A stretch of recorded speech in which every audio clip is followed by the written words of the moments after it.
तो दोस्तों just dial ने अपने क्वार्टर थ्री के नंबर क्लोज कर दिया है। तो चलिए देखते हैं क्या है क्वार्टर थ्री के नंबर्स के अंदर डाटा मिलियंस में। मैं आपको क्रोस में कन्वर्ट करके सुनाता हूँ कैसे क्या हुआ है।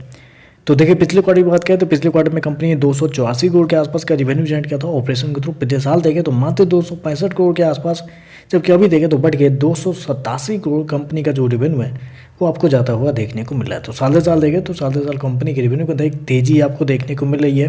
लगभग बोल सकते हैं आप 8% के आसपास का जंप है कंपनी के रिवेन्यू के अंदर साल से साल। वहीं अगर क्वार्टरली बेस पे जाते हैं तो क्वार्टरली बेस पे कंपनी के रिवेन्यू के अंदर लगभग 1% के आसपास की तेजी है। तो कंपनी का रिवेन्यू देखें तो आपको साल से साल क्वार्टर बढ़ता हुआ देखने को मिल रहा है। चलिए कंपनी के खर्चे क्या निकलते हैं वो देखते हैं। तो देखिए पिछले क्वार्टर में कंपनी ने 216 करोड़ खर्च किए थे, पिछले साल 218 करोड़, जबकि अभी देखें तो कंपनी खर्चे लगभग 215 करोड़ के आसपास आपको देखने को मिल रहे हैं। तो कंपनी के खर्चे भी देखें तो खर्चे भी कंपनी के कंट्रोल में आपको देखने को मिल रहे हैं, क्योंकि सबसे इंटरेस्टिंग चीज़ आपको यहाँ पे ये निकल के आ रही है कि कंपनी का रिवेन्यू अगर देखें तो साल दर साल आपको बढ़ता हुआ देखने को मिला है, लेकिन खर्चे देखते हैं तो कंपनी के खर्चे साल दर साल थोड़े से कम होते हुए देखने को मिले, जो कि एक बहुत बड़ा सरप्राइज़ है यहाँ पे।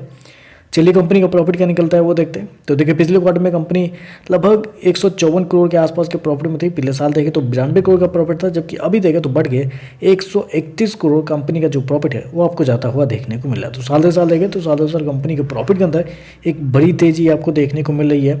लगभग बोल सकते हैं 43% के आसपास का जंप आपको देखने को मिल रहा है साल दर साल कंपनी के प्रॉफिट के अंदर। जबकि क्वार्टरली बेस पे जाते हैं तो क्वार्टरली बेस पे कंपनी के प्रॉफिट के अंदर गिरावट आपको देखने को मिली। यहाँ देखें तो आप कर सकते हैं लगभग बोल सकते हैं आप 15% के आसपास की गिरावट आपको देखने को मिले। तो कंपनी का प्रॉफिट देखें तो आपको इस क्वार्टर में गिरता हुआ देखने को मिला है क्वार्टरली बेस पे, लेकिन साल दर साल देखें तो एक बड़ी तेजी भी आपको देखने को मिल रही है। चलिए कंपनी के ईपीएस क्या है वो देख लेते हैं।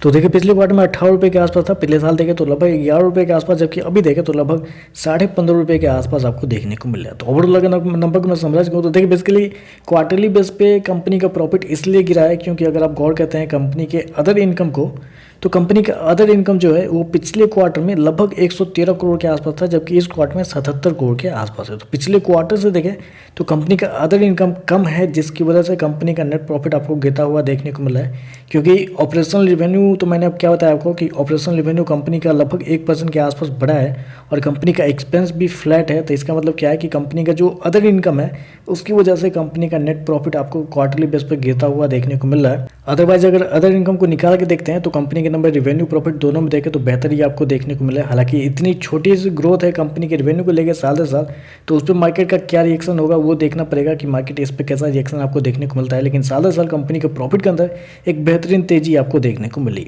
तो चलिए बस आज के लिए बस इतना ही। वीडियो पसंद आए तो लाइक कीजिएगा, साथ में साथ चैनल को सब्सक्राइब जरूर कीजिएगा। धन्यवाद।